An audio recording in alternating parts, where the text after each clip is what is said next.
Good morning. My name is Patrick Allen, and I'm an interviewer for the Veterans History Project for the Library of Congress. And it is conducted through the Cincinnati-Hamilton County Public Library under the direction of Brian Powers. And today, April the 24th, 2024, we have the privilege of interviewing a veteran, Charles Rose III. How do you go by? I go by Charlie. Charlie? Okay. Charles is the butler. All right, Charles, thank you for doing this interview. Glad to do it, Pat. And before we get into your military career, let's talk about where you came from, where you were born and all that. So where and when were you born? I was born on May 5th, 1961, the day Alan Shepard went up into space. My mother says that he went up and I came out. I was born in Memphis, Tennessee. And I was born in Memphis because I was turned sideways and the country doctor in Savannah, Tennessee could not deliver me. So we had to go to the big city for me to be born in the hospital. So where were your parents living at that time? They were living in Savannah. My grandfather was the postmaster at Shiloh National Park. Oh. And he was a World War I veteran and big Rose family in that part of the United States. And so they had family there and they were newlyweds, and I was the first and the oldest, so they didn't have a lot of money at that point in time. Okay. What was your dad's name? Charles Harris Rose Jr. Do you know when he was born? He was born in 1939 in Cypress Gardens, at the Cypress Garden Inn. Where was that? That was in Tennessee. Okay. And how about your mother? What was her name? My mother's name is Mary Jo Alexander, now Mary Jo Rose, and she was born in Savannah, Tennessee in 1940. 1940. Her name was Mary Rose? Mary Jo. Mary Jo? Mary Jo. Do you know how they met? High school. High school. My dad's younger sister, Aunt Katie, was my mom's best friend, and she introduced her to my father. What did your dad do for a living? My dad did a lot of different things. Salesman, sold insurance for about 20 years, and then eventually settled into refinishing furniture and doing, I would say, construction work, and he did that for the latter part of his life until he passed. And when did he pass? He died about, I got to do the math in my head, about about 14 years ago. About 2010? Around 2008, I think, 2008 actually. How about your mom? My mom's still alive. She's 83, she'll be 84. Oh, great. Where did she live? She lives in Huntsville, Alabama, which is where I grew up. All right. When did the family move from Tennessee to Alabama? Well, my dad always called Alabama the promised land, and I was actually conceived in Alabama, but they had to go back to Tennessee for money reasons when I was born. We moved to Alabama when I was about 6 months old. Okay.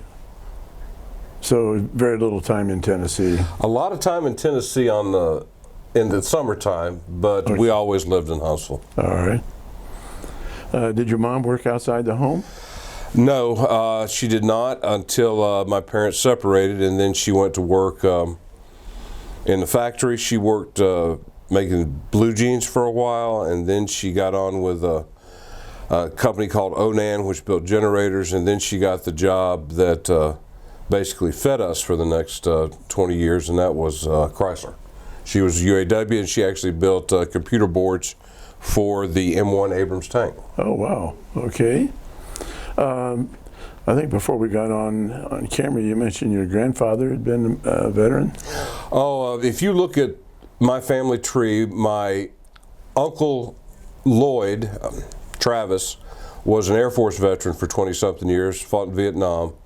My Uncle Arthur was a gunner in the B-19 in World War II, And my grandfather Rose was a private in the Hellcat Division and fought in the Argonne Forest in World War I. Oh, and survived, I'm assuming. He survived, and he was a deacon in the church, but I will promise you that every armistice day he got drunk for the rest of his life. One year I remember he drove a brand new Pontiac through a chain link fence. Oh, wow. What did Lloyd survive Nam? He survived Nam, and I think Uncle Travis passed about 4 years ago. He was 89 when he died. He was 89. All right. Master Sergeant in the Air Force. Okay. And Arthur, he was a gunner? Arthur was a gunner. He spent some time in the belly and some time in the top, in the turrets. He was not a big guy. He was only about 5.5 feet tall. Uncle Arthur lived to be about 95 or 96, and he passed he passed right before my dad, so about 18 years ago. Okay. So he was on a B-17? B-17s and the B-19s flew out of England. All right. Did either one of those fellows talk about their experiences much? My grandfather told 2 stories that I remember. The first story was that I was to never trust anyone in authority because they all lie to get you to do what they want you to do. He left the service with a healthy distrust for the government, and that stayed with him forever. And the other one was never volunteer for anything while you're on the service. He says, do what you're told to do, he says, but don't raise your hand to volunteer. He was a water-cooled machine gunner, and in World War I, his regiment was decimated in the offensive in the Argonne Forest, and they were all, back then, everybody was recruited based upon your regional area. So Grand Rose was, that's what we called him, was Grand Rose. He got an R&R to Paris, and he came back from Paris, and a captain walked through and said, where are all you boys from Alabama and Tennessee? Come with me. Because they'd all hunted, and they all knew how to hunt. And his job for the rest of the war was to hunt German snipers. And so he came home with a Schweinfurt World War I bayonet that I still have in my house. And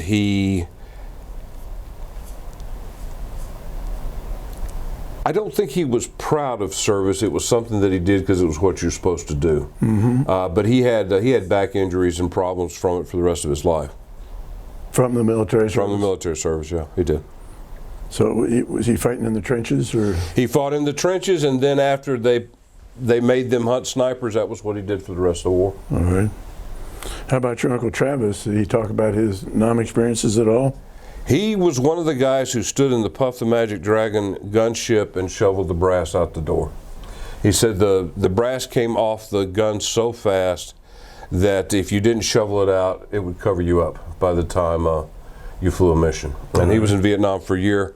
I can remember as a little kid going to Hickory Farms and buying, the packages to send to him in Vietnam. Okay. And talking about it. And how about Arthur? Arthur talked about the sheer terror of going up, but he didn't talk about it much. The thing that I remember about all of them was they didn't brag about their service.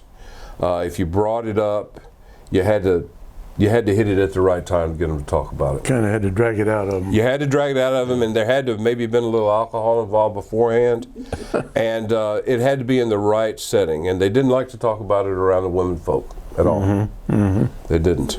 It was something that they did because they were asked to do it, but I don't think it defined any of them. It was just part of what you did when you were called, and my family's been like that. If you go back and look at our family tree, somebody's fought or been involved in the military in every major conflict in the United States, going all the way back to the Revolutionary War. Wow. Always privates and soldiers, nobody special, just soldiers. Just grunts, huh? Just grunts. So, did Uncle Travis have any injuries from Nam? He did not have any injuries from Nam, but his time in the military helped him develop PTSD? Well, no, I think it was PTSD that he self-medicated with alcohol for the rest of his life. And how about Arthur with his B-17? Those things took a lot of flack. Arthur had some leg injuries that he walked with a cane, but it didn't prevent him from living a full life. It was just, we didn't talk about the downside of it. You just deal with it, and that was the way it was for Uncle Arthur and my grandfather as well. He had surgeries to work on nerves in his back because of apparently the water-cooled machine gun in World War I was not a good design, and it messed up a lot of people. Okay. It's very heavy. Well, where'd you go to elementary school? I went to Highlands Elementary School, which was just down the hill from where we lived in Huntsville. And it was a good school. It was integrated. This was in the 60s. That was like a big deal in Alabama back then.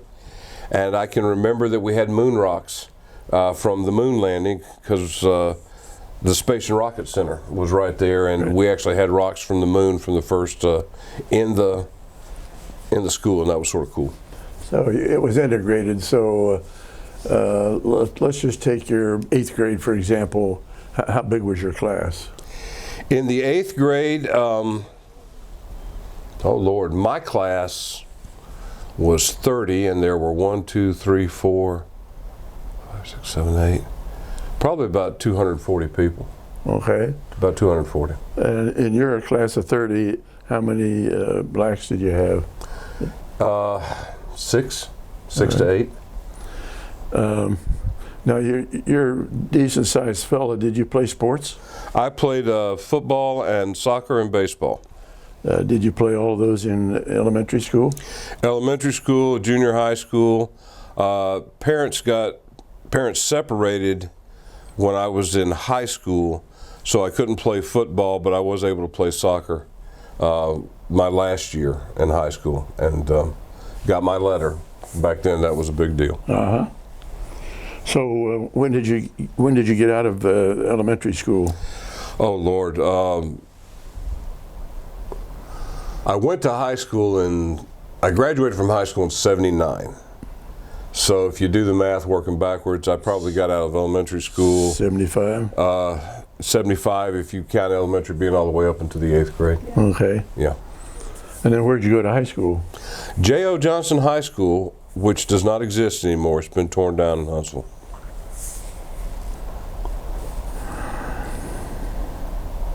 Did you have any kind of part-time jobs while you were in grade school or high school? Yes, I started work at about the age of 14. My first job was a second shift janitor, and I would go in and empty the trash and buff the floors, and I did that during school until I graduated. I also worked at Wilco Department Store, and in the summertime, I think I worked for Chase Nursery one summer, planting plants and running a rototiller all day long. And then I worked for a pre-stressed concrete company making the beams that they put on the highway. I can remember my mother's boyfriend saying, "That boy works hard. He comes home, he takes his pants off and stands them up in the corner," because they were covered in in concrete and the like. Yeah, yeah. Well, what kind of money did you make as a janitor? Not much. I think the first year it was maybe $1.50. It was a little less than minimum wage. I can remember when it finally went over $2, and I think that was my senior year in high school. I was making a little bit more money, but it was money, and we were poor. So if you wanted clothes, you had to earn the money to buy them. I got a pair of jeans and 3 shirts to start the school year, and that's what I had for most of the year. So anything else I had to get myself. Well, let's talk about the family. How many siblings did you have? I have 2 brothers, Joey, Joseph Leonard Rose, as we say back home in Alabama instead of Leonard, and then my younger brother Boyd Alexander Rose. Joey's 4 years younger than me, and Boyd's 10 years younger than me. All right, so you were using your earnings from your janitor job for yourself and also help your mom out? Yes. And as Joey got old enough to work, did he also help? Taco Bell. Taco Bell. Taco Bell. And he used that to help the family out? Well, yeah, it's all hands on deck. Yeah. It's all hands on deck. And when you were playing soccer, were you still able to work part-time? Yeah, I had to. I don't remember not having a job since the age of 14, so I'll be 63 next month, so what, for the last 59 years, or 49 years, I've been working. So,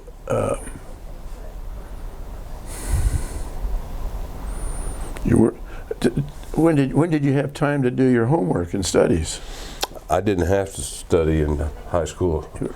You were smarter than the average bear? Yeah, I didn't have to do that. So, you know, it was, I could sit in class and absorb enough to get whatever Pass your grade. tests? Oh, you know, to make the honor roll and do all those things. That was easy for me. So, you know, if that's easy, then you put your effort where other things need to be done. Okay. And in the summertime, when you were working concrete, how many hours a day would you work there? We'd start about 7 o'clock in the morning, and we would go until the job was done. So sometimes 9 hours, sometimes 10, sometimes 14. It just depended upon the day.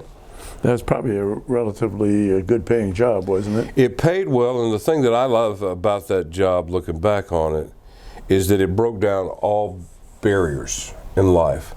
It didn't matter how old you were, what color your skin was, what your education was. We were all there together to do a job, and everybody had to do that job together. It was kind of dangerous. If we didn't do it together, we weren't going to be successful. So you develop this appreciation for human beings that have absolutely nothing to do with, you know, maybe false social constructs. And when I first enlisted in the Army, that was the thing that I loved about the service the most, was that everybody was equal and everybody was in it together, and that was attractive to me. What kind of bosses did you have on the highway concrete job?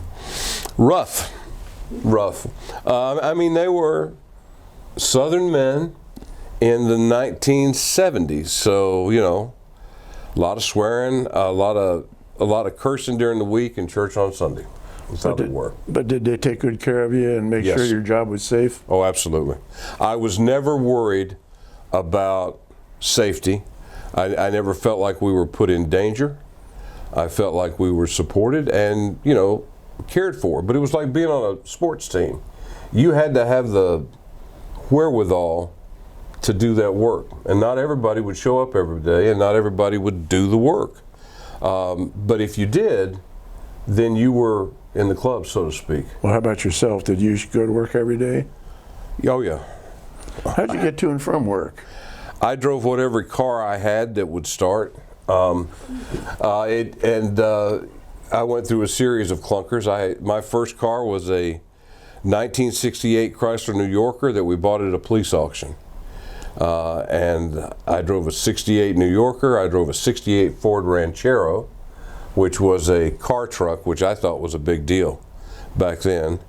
And I think an old Thunderbird at one point in time. Whatever we could cobble together. I don't think I paid more than $150 or $200 for a car. The first 4 cars I had. All right. Let's go there back to high school. Did you have a girlfriend in high school? I had several. All right. How about when did you graduate? You said you graduated high school in 79. 79.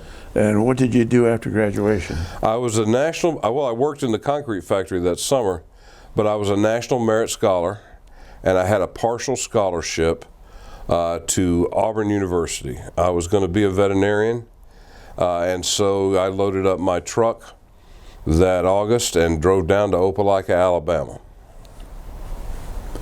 And what had caused you to want to be a veterinarian? Girl. who wanted to be a veterinarian, who was going to be down that way, and I sort of followed her down there. You were going to follow her to Auburn. Did you follow her to Auburn? Yeah, but it didn't work out. They don't when you're 18 years old. But I had always wanted. I've always loved animals and had animals. But as I discovered once I got into an organic chemistry class, that didn't mean I needed to be a veterinarian. That just meant that I was going to own animals. Okay. The rest of my life. So did you stay at Auburn? I stayed at Auburn for a year. Beat my head against the wall of physical and organic chemistry trying to do it, and I was never successful. I think I failed that class 3 times. And but I did meet a good friend named Pat Richards, who introduced me to his sister, who has been my wife now for 43 years. Oh, that was ideal. So it was worth it. Was she a student at Auburn? Not initially. She was a student at Middle Tennessee State University, but after we met, she came down to Auburn in the fall of 1980. We were physically together for about 7 days, and I asked her to marry me. How long had you known her? I'd known her a year. We'd written letters back and forth for a year. We talked on the phone a little bit, although it was expensive back then. But yeah, I asked her, and her brother's response was, I said, date him, not marry him. And we both withdrew from Auburn because we didn't have money. This was 1980, 81. You remember what the economy was like back then. It was really hard. Yeah. Particularly if you came from, where I came from. Her father was a plant manager in Cassopolis, Michigan. And he got me a job working in a machine shop, deburring parts and training to be a journeyman apprentice machinist. And that was a job that paid $5 an hour. Where was it? It was in Cassopolis, Michigan, which is north of Niles, in southwest Michigan. And so we loaded up my truck and we moved to Michigan, like the Beverly Hillbillies. So what did you move into? A house, apartment, what? We lived with her family for the first. With her mom and dad? With her mom and dad, brothers and sister. And we lived with her family. We were engaged. We weren't yet married.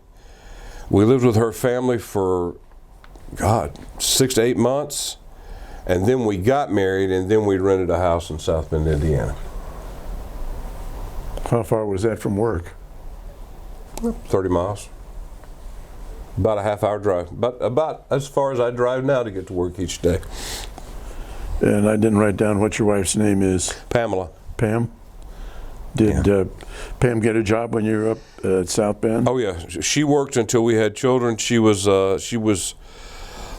is an interior designer. She did the windows for a local children's clothing store called Buttons and Bows, and she worked there as a sales clerk, and she also did the designs for putting out their mannequins and that sort of work. And she did that until you started having children? Yes. Once our daughter was born at Fort Hood, Texas, she stopped working because financially it didn't make sense, and that was about the time that my life in the military took off with a lot of success, and we agreed together that she would do the hard part of being the military spouse, and I would do the easy part of being the military member.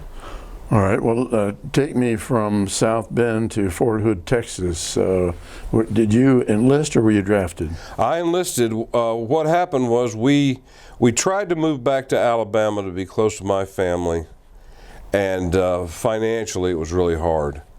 And at this point I'm about 20, 21. I think I was 20. And we looked around. I had to get back into school. I had to finish my education, and I couldn't afford it.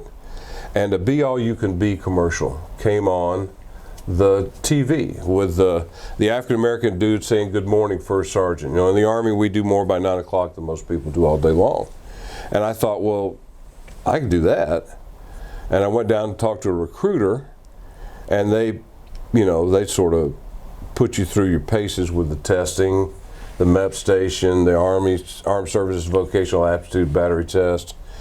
And I also took a test for foreign languages, and the recruiter says, you can do anything you want. You pick your job and you can have it. And they were given enlistment bonuses. So I enlisted in June of 1982 with a start date of December 7th, 1982, to ship off to basic training. December 7th, anniversary of Pearl Harbor. That was my first day on active duty as a soldier, and I went to Fort Leonard Wood, Missouri, Fort Lost in the Woods, Missouri, where I was initially just a member of the platoon, and then I became squad leader, and then eventually the platoon guide for most of basic training. So you did your basic at Fort Leonard Wood? Fort Lost in the Woods. How many weeks or months were you at Leonard Wood? I got to Leonard Wood on the 7th of December, and I believe we left Leonard Wood to go to language school into February. In February, we had a 2-week intersession where they sent us home on Christmas leave, which was pretty funny because they ran us through the vaccination station, and they shoot you up with plague and all the other vaccines that you've got to have to deploy, and they do it with air guns. It's boom, boom, boom. Well, everybody gets sick. Everybody's got a fever. You're not allowed to go home if you have a fever. You have to go through medical screening. And you got to love drill sergeants, because what they did was they dressed us in our t-shirt, our dress green pants, black socks, black shoes, and our black raincoat with no liner in it. And they stand us in formation outside the barracks in Missouri around I think it was the 20th of December. And then, once we stood in formation for about an hour, we marched over to the screening. Nobody had a temperature over 96 degrees.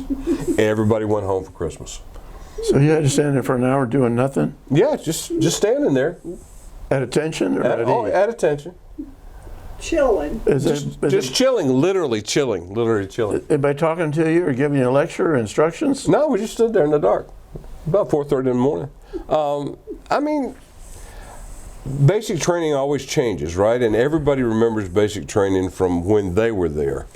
My basic training, all my drill sergeants were Vietnam veterans. I used to say, don't get my Agent Orange up this morning. My basic training, they put CS pellets in socks and hit you with them if you did something stupid. It was that kind of basic. So you had 2 weeks to come home? Yep, came home for 2 weeks. Where was home at that time? I went back to South Bend, Indiana / Niles, Michigan. My wife was living with her family while I was in basic training. And we bought a car because we knew that we were going to have to drive to California for language school after I got done with basic. And we bought that over Christmas break. It's the first time I ever bought a car. My in-laws, God rest their soul, co-signed so that we could afford it. Okay. We drove that car all over the United States, young enlisted couple. So where was language school? When I graduated from basic, we drove out to Monterey, California, and we spent 9 months in Monterey, California, while I studied to be a German linguist, which was an experience because you took a test each week, and if you failed, they washed you out and you were gone. What was the reason you were studying German? Was that your choice? That was what I enlisted for. I was an electronic warfare signals intelligence analyst with a language trailer. It was signals intelligence. Also got a top secret SCI clearance as part of that process. What's SCI mean? Secret compartmented information. Okay, so you got that clearance. And they sent you to language school before they sent you to intel school. So we went to language school for 9 months. We were in Monterey, which was gorgeous, but we were so poor. I was an E2 in the Army. We had to pick aluminum cans out of the garbage to have spending money, which we didn't mind, but that's what we did. Did you, was there a base there you lived on? No, we lived, it was called the Presidio of Monterey, and there was Fort Ord, which was the infantry base, All right. which we would go to for the commissary and the like. But we actually shared an apartment with some folks in downtown Monterey. You shared an apartment with some folks. Were they in the same apartment as you? Same apartment. We were two junior enlisted families. We had one bedroom, they had the other, and by doing it that way, we were able to afford it. How'd you get along with them? For the most part, pretty good, all things considered. Uh-huh. He's actually from Fremont, Ohio, which is just up the road here. Yeah. Was he in the same language school, German? He was. His name was Barry Watts, and his wife's name was Tina. And he was in German with me, but not in my class. We had different sections, and we were in different sections. Did you practice your German out of school? Oh, yeah, all the time. All right, so you're there 9 months, and then where do you go? After 9 months, they send us to San Angelo, Texas, to Fort Goodfellow, which was Goodfellow Air Force Base.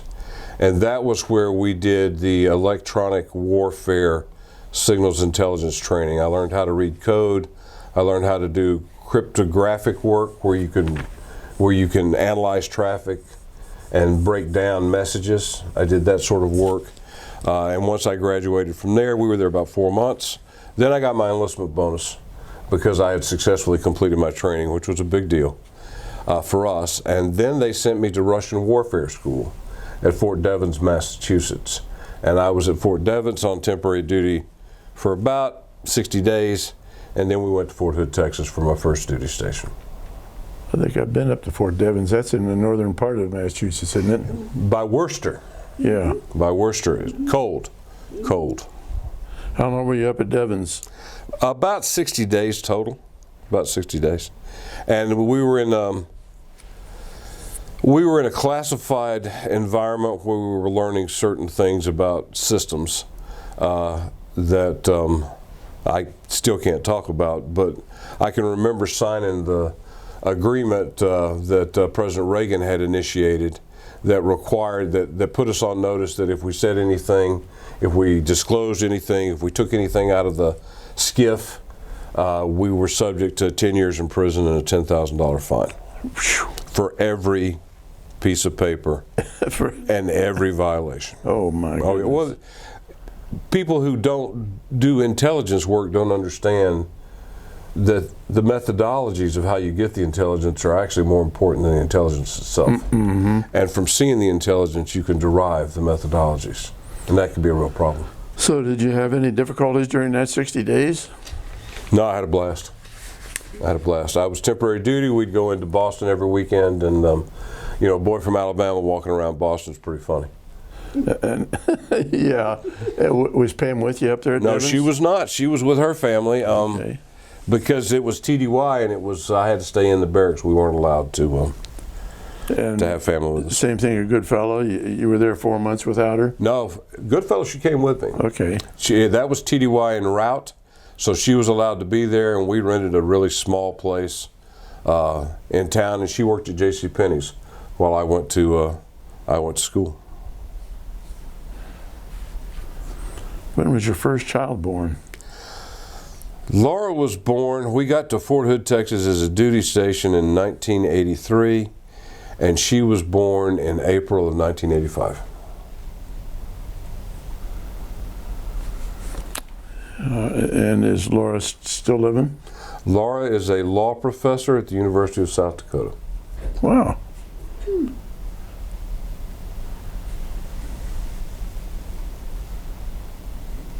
She have children? Not that I know of. Okay. All right. And you had another child? Yeah, my son Charlie was born in Aschaffenburg, Germany, when I was the intelligence officer in an infantry battalion in 1989. 1st Battalion, 7th Infantry.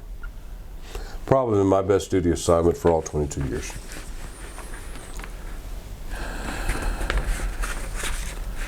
All right. So when you are you're at Devon 60 days, then where do you go? We go to Fort Hood as a permanent duty station, and I was in the 504th MI group on West Fort Hood, Texas. MI, military Intelligence Group. And we were in direct support of 3 Corps.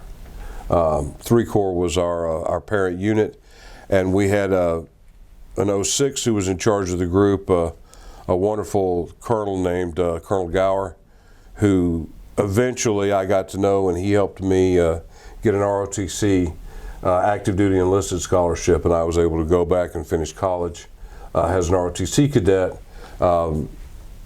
about 2 years, a year and a half, 2 years after I got after I'd been at Fort Hood. All right. You said he was an 06? Is that his? Yeah, he was colonel. He was full bird colonel. Okay. So where'd you live at Hood? We lived out by the airfield first of all, where the helicopters flew, and then we moved to a new set of apartments called Botanical Gardens, which was in Killeen. And and we moved there because we needed 2 bedrooms because Pam was pregnant, and we were going to have our first child. So, did you say Saline, Texas? Killeen. Killeen. It's the city that's right outside Fort Hood. And now Fort Cavazos, I think, is the name. I know they've changed the name, but I'm not sure what it is. I skipped over Charlie. Do you have children? No, he has no kids. All right. Not yet, anyway. Is he married? No, he's not. Neither one of them are married, although they both had several relationships. They're pretty picky.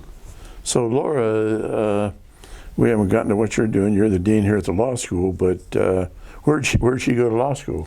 She went to law school at Stetson University College of Law when I taught there. All right. Well, we'll get back to that. So you're at Fort Hood. How long were you at Fort Hood? Until July of 1985. I was on a special project. It was a warfighter project, and it got a lot of notice by the chain of command in the Army. I was the soldier of the quarter several times, and Colonel Gower said, Specialist Rose, what do you want to do with your life? I'm going to give awards to everybody for all this work that you guys have done on this warfighter project. I said, sir, I just want to get my commission. I said, I want a ROTC scholarship. I said, you don't need to give me a medal or anything else. Just if you would write me a letter of recommendation to the selection board.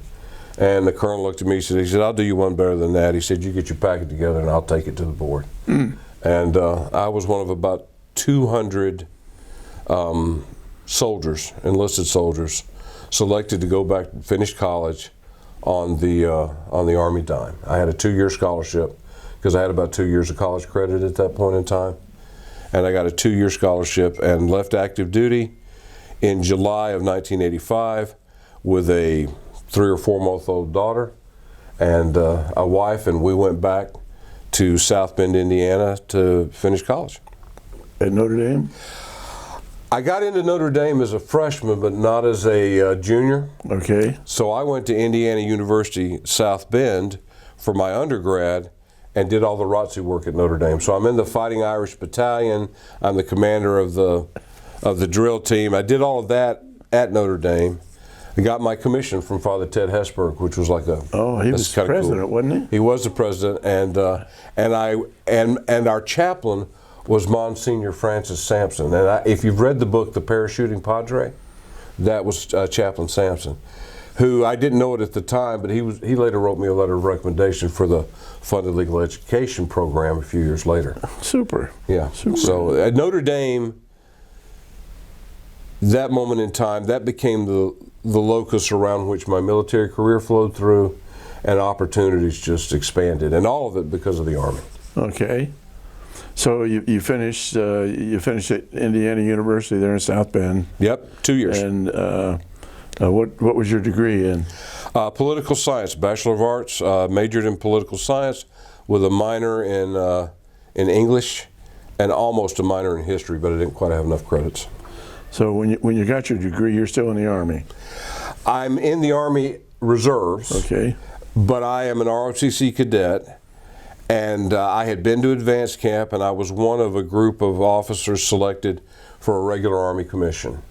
which I don't know if they do that now. I think they're all reserve commission now, but I got an RA commission, and my active duty started in November of 1987. It was 87? Yeah, November of 1987.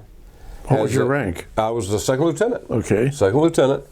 And we went to, and I was selected by the Army to be a military intelligence officer. I got my first choice. My second choice was infantry. My third choice was artillery. My fourth choice was armor, because if I wasn't going to be an MI officer, I wanted to be a line officer. Okay. And, but they sent me to MI, I think in large part because I already had the clearance and I had the experience as an enlisted soldier. We went to Fort Huachuca, Arizona. Now, what was that? Fort Huachuca. How do you spell that? Huach, Chuca. It's close to where Cochise's stronghold was, down in southwestern Arizona. Oh, wow. Southern Arizona. And in fact, Tombstone, Arizona is maybe a 30-minute drive from Sierra Vista. It's up in the mountains. Okay. And we were there for 6 months. What did you do while you were there, or is that something you can't in, talk about? Well, I can tell you that I was in officer basic course. I was training to be a military intelligence officer, and we had a variety of jobs. You could go to an intel unit and do intel work. You could go to a support battalion and do that sort of work. I was one of the officers selected to go to the infantry battalion, and I was assigned as the intelligence officer for 1st Battalion, 7th Infantry, cotton balers, by God, damn fine soldiers. And it's really kind of funny, Pat, because I wind up in 1st Battalion, 7th Infantry. They're called the cotton balers because they're the infantry regiment that stood behind the cotton bales at the Battle of New Orleans. All right. And one of my direct ancestors, Bennett Rose, was a volunteer with Andrew Jackson as a horse soldier and went to New Orleans and fought in the Battle of New Orleans with 1st Battalion, 7th Infantry soldiers and Davy Crockett. And then, of course, that's in the early 1800s. Yeah. And here I am in 1988, a member of the same doggone unit. It was just I think sometimes people move in certain lanes, and families move in certain lanes, and apparently that was my family's lane.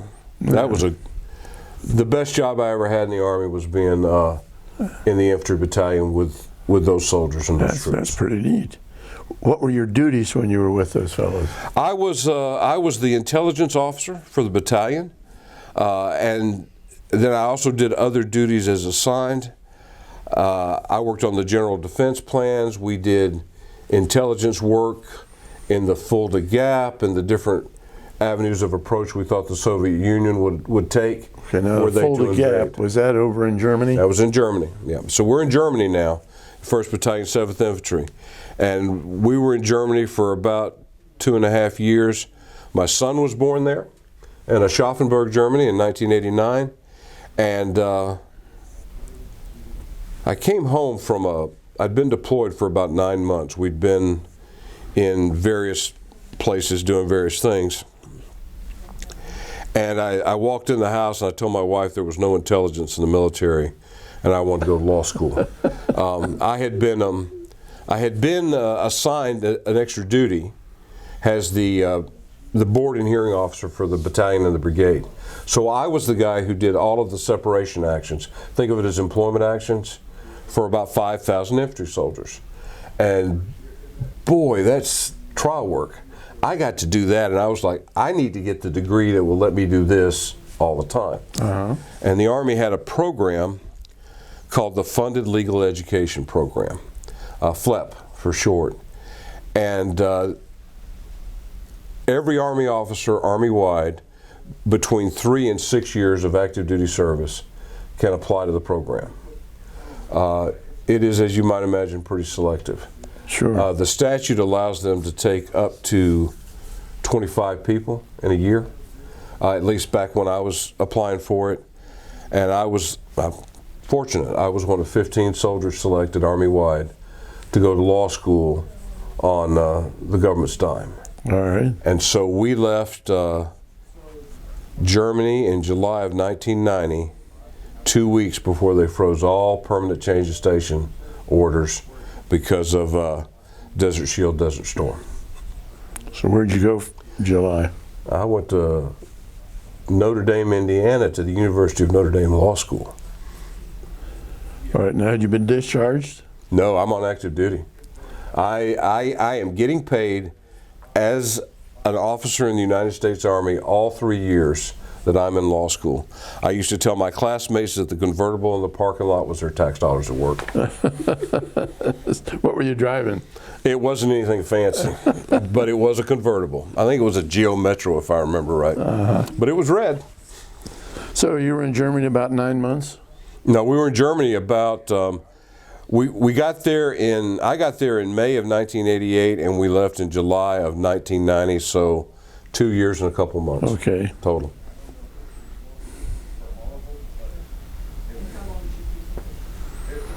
How'd you like Germany? We loved it. I spoke the language. My wife's family were, they're Italian and German, Polish. So she felt right at home. Our kids loved it. We lived on the economy, native, and they were wonderful people. And at the time, we were all engaged in the battle against communism. We were fighting a way of life that America didn't agree with, and we've been engaged in that Cold War since World War II. Yeah. I was in Germany when the wall came down. I was on maneuvers, and my S3, Major Roy Adams, comes into my track and drops a copy of the Stars and Stripes, and it's all the Germans standing in the gaps in the wall by the Brandenburg Gate. So, you know, I was a Cold War warrior. That was what I enlisted to do, is what I became an officer to do. And I'm just fortunate enough to be in an infantry battalion on maneuvers, training for war with the Russians when the wall comes down. And that was just pretty neat. It was very neat because it made you feel like the service meant something. Mm-hmm. And so then I took my family up to Berlin before we went to go back to the States for law school. Well, did you have time to do much sightseeing in Germany? I did not. I spent a lot of time in the field. Pam got to do some, but not a lot. We would do local things, but we didn't really get to see anything big. Now, when we came back to Germany after law school, we did get to see a lot of stuff that we hadn't seen before. Well, the gap that you mentioned, did you ever go up to that gap? Yes, I have stood in the Fulda Gap. I can remember riding in the Humvee with my battalion commander, and I was negotiating contracts as the intel guy with the different German bakeries, because we were looking for places to provide us food if we had to fight in depth to slow the Russians down, to give the rest of the forces in the United States. What was it about the Fulda Gap that had been identified as a place that they would come through if they were going to? Their armor could move through the Fulda Gap. It was a terrain issue. It was literally an analysis of the terrain, and you knew that the way they were constituted and the type of forces that they had, the Russians had to come through here, because this was the only place, almost a choke point, right? And so if you could fight them in depth in the Fulda Gap, we were selling lives to buy time, to allow everybody else to mobilize. And the hope was to maybe stop them by the Rhine River when it was all said and done. So if you were deployed in Germany, you knew that if the balloon went up, in all likelihood, you were not going to survive. And that was part of what you lived with. That was just part of it. What was the German side of that territory pretty well defended by our military? Yes, it was. You know, you saw all the pictures of the wall in Berlin. That was a big deal when the wall came up. What people don't realize is that there was walls, barbed wire, and watchtowers along the East German border too. Okay. It wasn't just Berlin, it was all of it. You don't see that. You don't see that. unless you're deployed out there and you see the reality of it. It's just like we don't see the demilitarized zone in Korea right now. So we spend all of our time training, planning, and preparing to do breaching operations, to defend in depth, all heavy mechanized kind of work. And it was great work because we believed in what we were doing, and we thought we had the technology and the right type of soldier to be successful. Well, I had a friend that was in the 5th Cav near that gap. Did you interact with the 5th Cav? The one that I remember was the Black Horse Cav. The Black Horse was a famous regiment that was up in the gap, and I remember working with them. Our partner in NATO for the 1st Battalion, 7th Infantry was the 412th French Infantry Regiment. Of course, the French are the only people who build an armored personnel carrier that has 2 front ends, so when it's time to retreat, you don't have to turn it around. But those infantry soldiers were tough. They were spot on. Yeah, you wanted them on your side in the fight. The French infantry were outstanding. Oh, good. We also trained with the Brits up in Sindlager. We did some work with them as well. So it was a multinational organization that was all oriented towards defending Europe from Russia. Mm-hmm. Which, you look at today, what are we dealing with again? Yeah, it's unfortunate. It is. So we've got you at Notre Dame Law School. You go there 3 years, you get your law degree, and when you get your law degree, what do you in the Army do? Well, I'm on active duty in the Army. I take the bar exam, and if I pass the bar exam, I'll be commissioned as a JAG officer. If I don't, I'll get kicked out of the JAG Corps and be sent back to military intelligence with this gap in my officer record brief that basically would prevent me from ever being promoted again. So there was a little bit of stress about the bar exam. So you passed the bar exam. I passed the bar exam, and then I go to officer. Where'd you take the bar exam? Indiana. Indiana. I am a licensed, in good standing Indiana lawyer and have been since 1993. Then we go to Fort Lee, Virginia, with a follow-on assignment to Charlottesville, Virginia, at the JAG School for military judge advocate basic course, so that you can be sworn under Article 27B and qualified under Article 42A of the Uniform Code of Military Justice to participate in court-martials as an officer. All right. When you finished that school, did you engage in court-martial work? I thought that I was going to get sent to some awful place like Fort Polk, Louisiana, because I was a FLEP officer and they owned me for 6 years. I owed 2 years for every year of school. And lo and behold, I came down on orders for 5th Corps in Frankfurt, Germany, to be the chief of operational law and international law at 5th Corps headquarters. So you're going back to Germany again? Right back to Germany we went. You got to be tickled pink. Well, we were, but we were surprised because we didn't think that there was any possibility of that.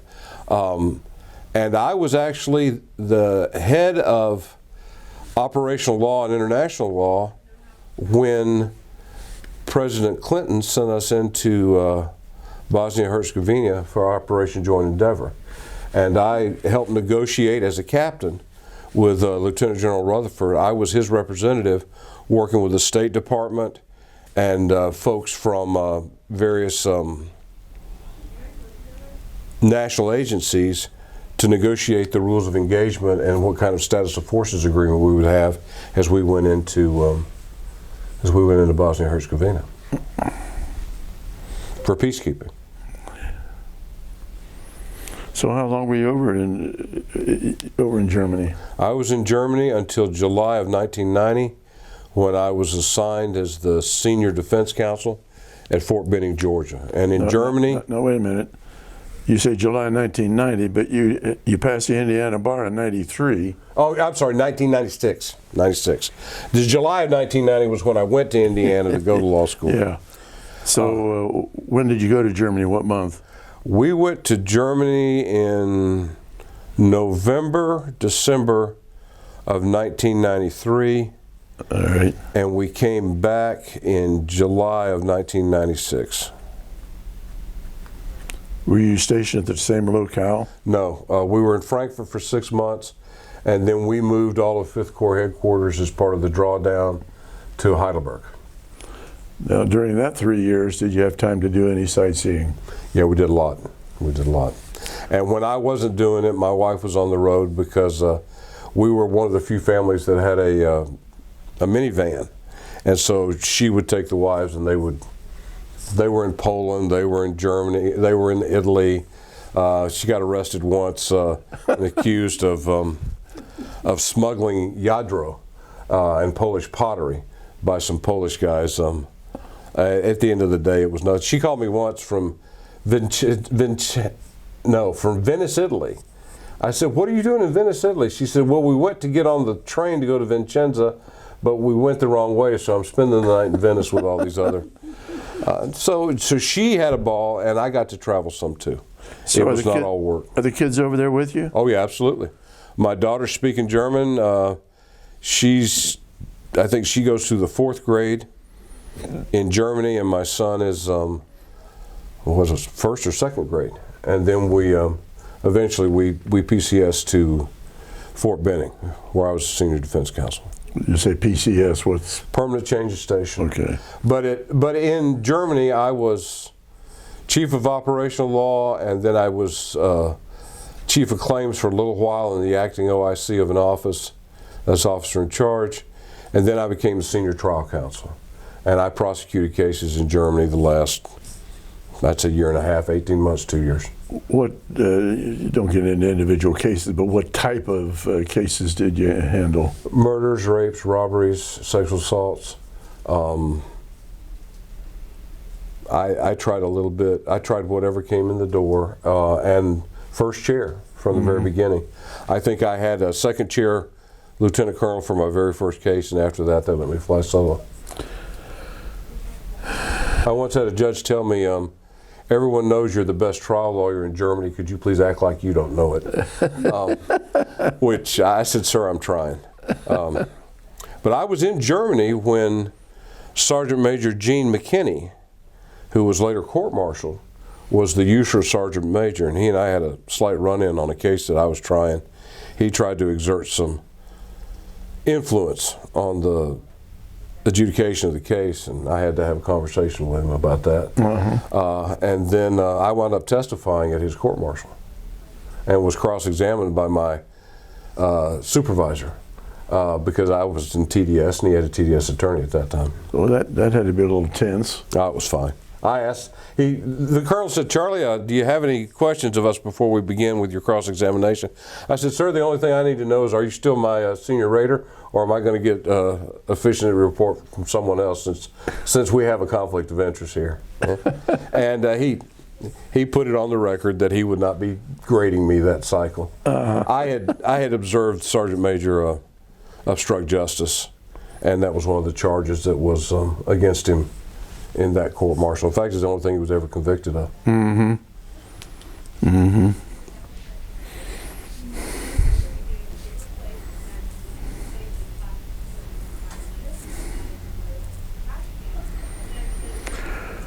Well, after that 3 years, then where did you go? I went to get an LLM at the Judge Advocate General School.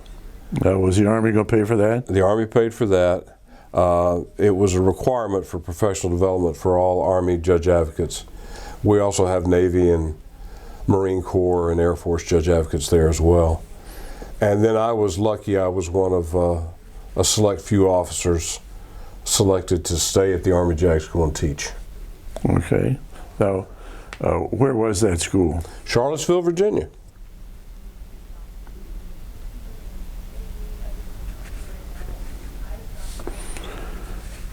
So when you're in JAG school, what kind of subjects are you teaching?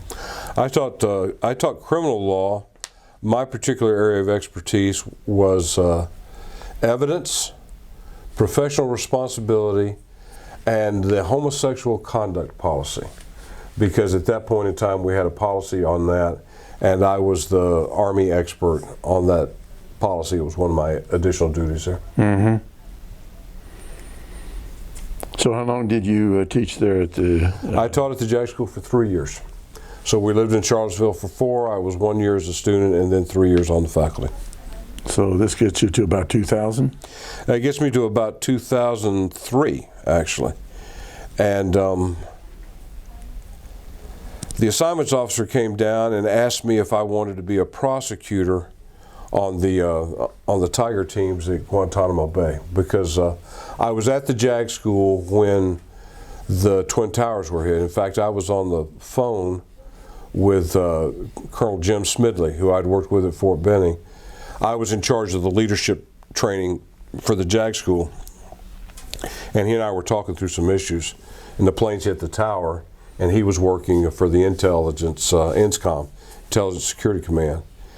And so Jim and I will always be connected forever, because we were talking to each other when we went to war. And I'm at the JAG school. I volunteer for deployment, and they tell all of us at the JAG school, you're not going anywhere.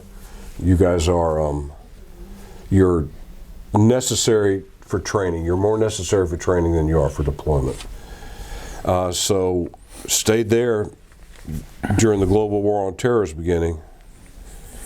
And then they asked me to prosecute the military commissions, and I called a mentor of mine, Cal Lederer. Cal is one of the chief general counsels for the Coast Guard now, but he had been a colonel I'd worked for in Germany. I said, "Sir, I've got this opportunity." He says, "Do you want your grandchildren to read these cases and you're on the wrong side of history with Korematsu?" He says, like the Korematsu. He says, "Do you want that?" I said, "Well, no, sir." He says, "Well, then you know what to do." So I went back to the assignments officer and volunteered for the defense team. And the colonel looked at me, he says, "There is no way in hell I'm letting you anywhere near that courtroom as a defense lawyer." I said, "Roger, sir," and I was assigned to be the deputy staff judge advocate at Fort Eustis, Virginia instead. They didn't want you winning for the soldiers, huh? Well, they didn't want me.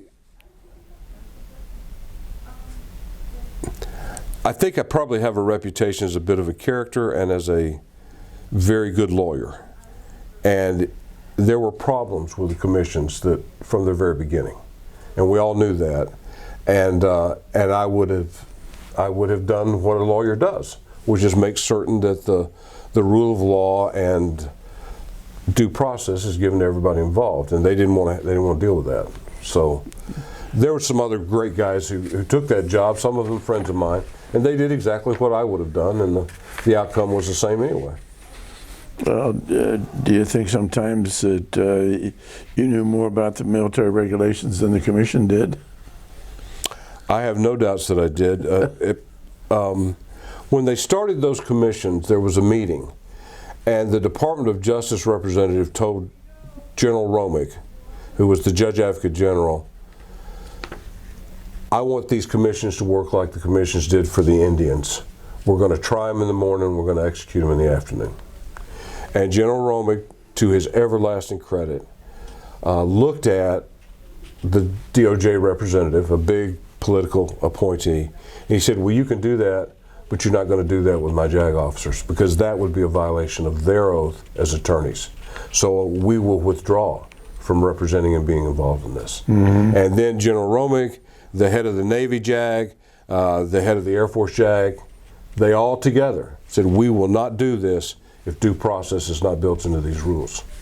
That probably cost General Romick his third star. Mm. But you make those decisions when you're supposed to. Mm-hmm. And I know that because he and I talked about it, because he became a dean at Washburn Law School, and we connected years later, and we had a long conversation about it. Uh-huh. Well, how long were you there at Fort Eustis? I was there at Fort Eustis for 18 months. I'd hit my 20 years window, and I went to the AALS meat market to see if anybody... So the what? The AALS meat market. It's the American Association of Law Schools. They used to have a market where every candidate for a law teaching job shows up, and you'd literally stand outside the door. They put you through your paces, and I had some interviews with some schools who were interested in me, and I was offered a job teaching law at a school that was renowned for trial advocacy, which was my primary interest. And Pam and I talked, and I'd promised her I'd never stay a day after 20 without her agreement, and she said, I'm done. Mm-hmm. And so we, of course I was done too, because of, the body wears out. And so I retired right at 20, turned down promotion to Lieutenant Colonel, and we went to St. Petersburg, Florida to start my career as a law professor, and that was in December of 2004. Is that where Stetson is? That's where Stetson is, yeah. And I was at Stetson for 14 and a half years till I came up here to Ohio Northern. Everything I have is because I chose to enlist in the United States Army, and every time I thought about leaving the Army, said, we want to give you an opportunity. And I took it. So at Stetson, you're teaching law school there. How high did you get in their administration? Did you get to be dean there? I did not get to be dean, but I was probably had a job that was more important. I was the director of their Center for Excellence in Advocacy for 12 years straight. And were you able to do any private practice while you were there? I did some court-martial representation of soldiers. Okay. And I would do that work, some of it pro bono and some of it for pay, as a side gig, because if you're going to teach law, my personal philosophy is you need to be able to practice it. Mm-hmm. And staying in the courtroom makes your instruction real. Yeah. It changes the way you think about teaching young law students. Yeah. Well, as a trial lawyer myself in my younger years, I find that there are too many judges that have that job because of their name and not because of their ability. We have a problem right now with the number of judges in the United States who've never tried a case. Yeah. And it's a real issue. Yeah. It's a real issue. So, tell me a little bit more about your kids. Where did they graduate high school? My daughter Laura graduated high school at Monticello in Charlottesville, Virginia. My son graduated at Pinellas Park High School in St. Petersburg, Florida. All right. And did they go on to, well, I know Laura went to law school. Laura went to Stetson undergrad and Stetson Law School. Charlie went to St. Petersburg College for 2 years, came home to me and said, Dad, I'm bored. I want to be a writer. And of course, every young man wants to be a writer when they're in their 20s. And I was like, okay, fine. If you'll sit down and write the book, I'll help you with your finances as long as you really do this. I said, but the moment you quit, it's back to school. That was 7 novels ago. Oh, really? Yeah. So what kind of books does he write? He writes young adult fiction. If you've read Percy Jackson and the Lightning Thief or Harry Potter, it's in that vein. In fact, a couple of his books are sitting on the shelf here in my office. He has written 6 novels and is finishing his 7th. He almost got one of them picked up as an anime series during the coronavirus, but the financing fell through. He writes wonderful books. It has legions of fans who come up to see him at conventions. And it's just to have your children, both of them, realize the dreams that they wanted and to have had some small part in helping them do that, you can't ask for more than that. Well, now, Laura, I know Laura's in South Dakota. Where's Charlie? Charlie is right here in Ohio with us. Okay. Here in Ada? No, Findlay. Findlay? He's in Findlay. His mother has MS, and so he likes to be close to watch her. Oh, okay. You know. So you're happy down there at Stetson for 4.5 years. What motivates you to apply for a job here at Ohio Northern? Well, there are 2 things that happened at the same time. we had a leadership problem at Stetson that I did not approve of in the way in which they treated people. That was just me. And the alumni asked me to apply for the dean's job at Stetson when it came open. And I applied, and the provost and the president of the university told me that I would never be a dean, that I didn't know how to do that job, and that I needed to get back to work running their advocacy center, which made them a lot of money. We were #1 in the nation for 12 years in a row when I ran it. And about that time, after I'd had that experience with that leadership team, and of course I'm an old soldier. Everything is about leadership and the way you treat people and the way you make people feel. It's all about that. And so I don't have faith in my chain of command at that institution anymore. Search firm reached out and said, Charlie, there's this law school in Ohio that we're doing the search and we really think you'd be a good fit. Will you talk to them? And I was like, well, I'm a little aggravated at this other institution. I've just had a university president tell me I'll never be a dean. So I said, well, yeah, I'll talk to them. And I had no intention of taking the job in Ohio. I didn't know anything about them. Did you Google it and try to find out anything about I it? Googled it. I talked to some people who'd been here. Its reputation was solid. Has an institution that taught people and cared about their students, which my Notre Dame background, that means everything to me. So I talked to them, and I like them as human beings. If they were legitimate, this is the kind of place that deserves good leadership and they could really be something. And so I had the first interview. I made the cut to finalists, and I came up for the finalist interview. We spent like 2 days on campus. And I thought, son of a gun, they're going to offer me this job, and I'm going to take this job, and I'm going to have to convince my wife to move back to the Midwest after living in Florida for 14 years. And God love her, she was like, let's go, pack it up. Oh, good. And we've been here, I think this is my 5th year now. And our little law school, I would stack it up against any other law school in the nation now. The people here are some of the best human beings I've ever worked with. Good. And tell me about the law school. When you got here, how was the enrollment? How's the enrollment now? What kind of improvements have you seen? Well, when I got here, what I saw was a school that had turned inward for too long and hadn't engaged with the outside world and had struggled with the decline in enrollment starting in about 2008 and hadn't modernized their operations. They didn't know what they didn't know.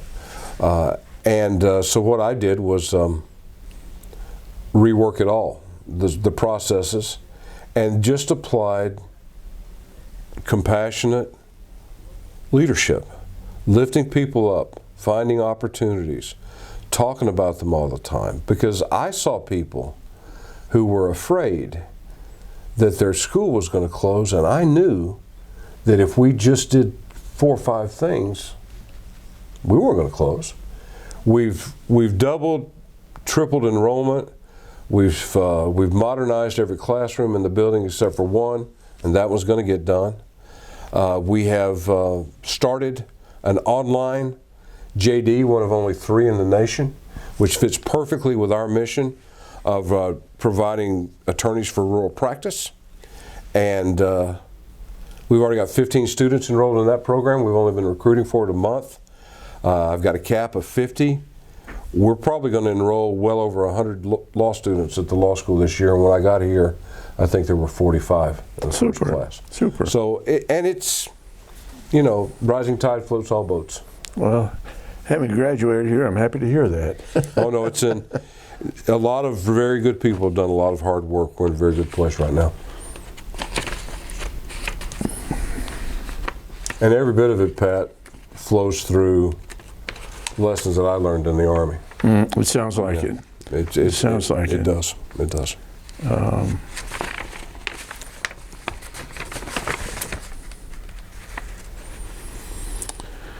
Okay, looking at some of your medals and stuff, you got a Meritorious Service Medal, 3rd Award, Army Commendation Medal, Army Achievement Medal.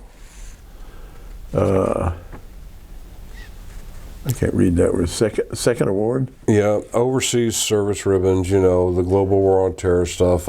But Yeah. I am a classic example of a soldier who did what he was asked and got to be on the fringes of the end of the Cold War and who served in the global war on terror.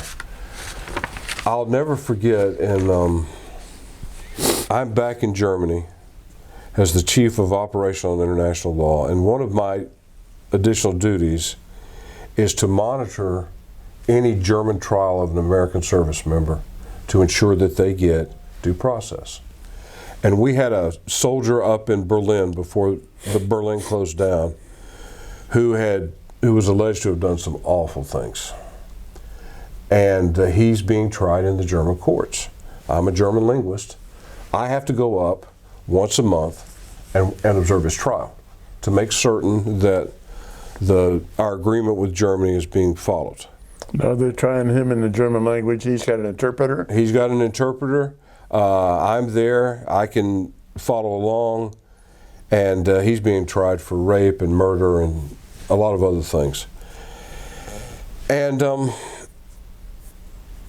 I stay in the Berliner Hotel on the Karl Marx Alexanderplatz in East Berlin. And you know, I'm a young Army officer, and this back when my knees and my hips still worked. I'd get up every morning for my run. And I would run from the Karl Marx Alexanderplatz through the Brandenburg Gate, where people were killed when I was there as a second lieutenant trying to escape to Western Germany, out to the Siegerturm, the Victory Tower, and then back through the Brandenburg Gate. And to have been an enlisted soldier who enlisted to help fight the Russians, and then an Army officer who planned to fight the Russians in depth, to be in Berlin to ensure that the rule of law was being provided to a bad soldier, and to run through that gate every morning. Yeah. It was almost a religious experience because it captured what was so important about service in the Army and what was so important about being a lawyer and about the oath to the Constitution. You know, I've taken that oath twice, once as a soldier and as a lawyer. And that means something. And we're a nation where that still means something, and all of that came from the Army. Yeah, and all that was wiped out by Hitler. Yeah, tried.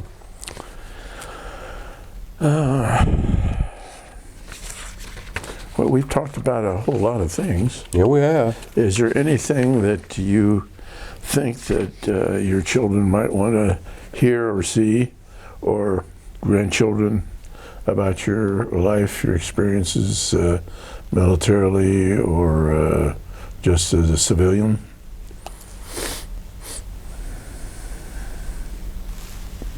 To the extent that you can speak to the future. Once you know yourself and you know what's right or wrong, the only really question that you have to ask yourself for the rest of your life is, am I going to do the right thing or am I going to do the easy thing? And sometimes doing the right thing is overwhelmingly frightening. It might place you at personal risk, physically, emotionally, property-wise. But you will always know whether you did the right thing or the wrong thing. Mm-hmm. You'll know. And over the course of your life, all those little decisions add up and define you as a human being.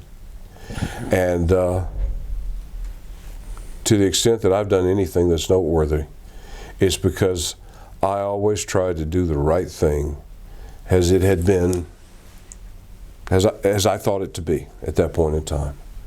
And every time I did the right thing and it potentially threatened a career or potentially threatened an opportunity, that's never what happened. What happened was some approximation of justice came through. And if you do that, the same thing will happen to you. And if you know that, if you get that from the time that I spent in the Army and as a lawyer, well, then the whole doggone thing was worthwhile. Yeah, that's great. That's a nice statement. How about your mom and dad? What did they think about your military career? Were they happy with what you did? My dad was proud because I served, and I was both an officer and a lawyer, and I had been enlisted, so I was a Mustang, so I was a legitimate officer. I wasn't one of those shave tails who never actually worked for a living. And so all my family, it was like, that's what you do. That's part of being a citizen. And my mother was very smart, and my grandmother extremely proud. Although she was a little mad at me because I was the first person on her side of the family that had worn the blue since the Civil War, and we had to have a conversation about that. Oh yeah. But they're all proud of it. But It's how poor white people in the South change their stars, military service. well, let's go back to Huntsville. When you were in Huntsville, it was desegregated, pretty much, And right? when I was young, I can remember black and white restrooms and black and white fountains. And I remember when Dr. King was assassinated. I was about 7 or 8 years old. I remember when busing first started, and I remember integration of both the elementary school, the middle school, and high school. I was right in the middle of that as a child, and so were my brothers. And for the old timers in the South, that came hard. Came very hard. But for you younger kids, did you accept that pretty well? Well, as my grandmother used to say, if it wasn't for black people, none of you would be alive. Because when I was poor during the Depression, they taught me how to pick collard greens and cook pinto beans and make cornbread. And we'd all starve to death, but for those African American folks that we lived with. So I was raised by the people that I cared the most about to see people as people. Now, I'm not saying I don't have relatives that think the other way, because I do. Yeah. And I'm not saying I haven't heard words that you shouldn't say, because I have. But I've also got a relative named Miles Horton. Miles founded the Highlander Folk School in Mount Eagle, Tennessee, where he trained. Miles used to say, we make the road by walking. You do it, but you make your life by living it. Miles trained Dr. King, Rosa Parks, John Lewis, and I had a wonderful conversation with John Lewis once about Miles, and he's my cousin. So the South is like that. It's a tapestry of folks who've done really good things and really bad things all together. Yeah. It really is. But I know that for me, once you see people as people, you can't unsee them as people. Yeah. And that changes everything for you. It changes your faith. It changes the way you view the world. It changes sometimes your politics, because we are either humane to one another or we are not. Right. And there's no black or brown or white in the Army. Everybody's green and they all bleed red. Yeah. And once you learn that, you can't unlearn it and remain a decent human being.